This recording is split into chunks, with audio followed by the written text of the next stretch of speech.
In this video, we're looking at all the ways that you can build your emotional resilience and shake off the corona blues.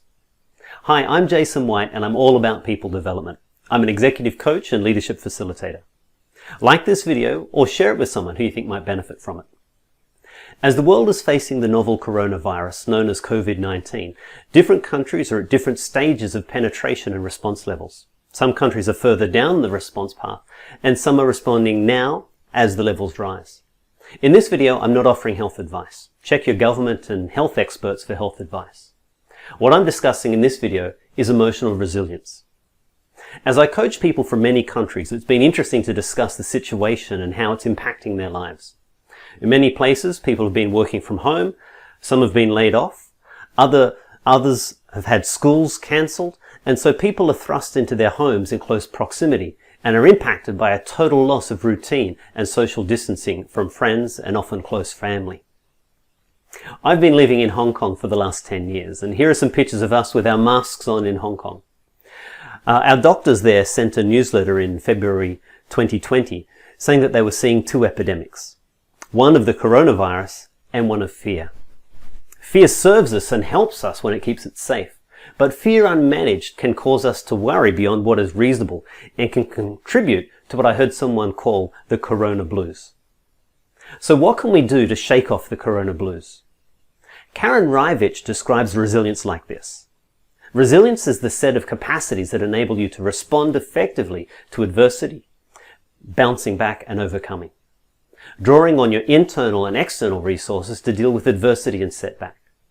A big part of resilience is self-regulation, regulating your emotions and regulating your thinking.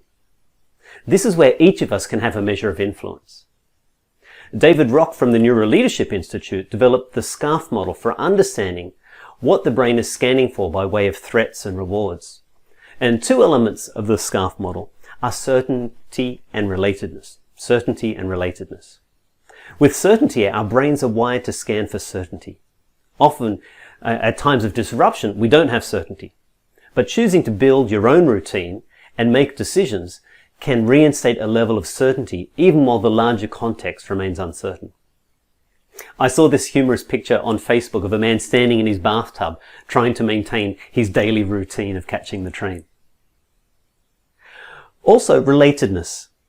Being removed from our friends, colleagues and family can cause a relatedness threat, i.e. we're not feeling part of the tribe.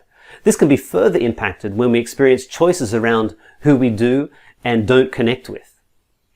What are ways we can continue to safely connect with our family and colleagues and friends? Be it video calls, telephone, social media, etc. Also finding ways for our own engagement. What are activities that we find truly enjoyable? Getting into a state of flow. One of my relatives in Canada was having a conversation with her daughter and said, use this time. Is there an instrument you want to learn? Is there a language you want to get better at? Is there a book you want to read? How do we use this time effectively? And that leads into the concept of optimism and positive emotion. Building constructive perspective about our past, our present, and our future. And this can be greatly connected to resilience in the positive, constructive perspectives we have about the stories we tell ourselves. Also, our relationships. Often, in challenging times, we can isolate ourselves from others. Well, in a time when we may need to actually be socially distanced, it's even more important to find ways to safely connect with those we cherish. Again, Skype calls, WhatsApp, WeChat, Facebook, Instagram, ensuring that we stay as connected as we can. Also, our accomplishments. Achieving things makes us feel good. Often when we're knocked over emotionally and our resilience takes a hit, it can be easy to reach rock bottom. We've all been there. One thing to boost your confidence is reflect on your previous accomplishments, what you've been able to achieve. This can help us see ourselves in a better light and help us to be more effective at recovering. Meaning and purpose. What gives your life a sense of meaning and purpose?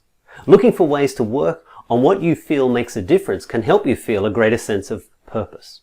Is it family, community work, a religious group? How can you stay connected and contribute?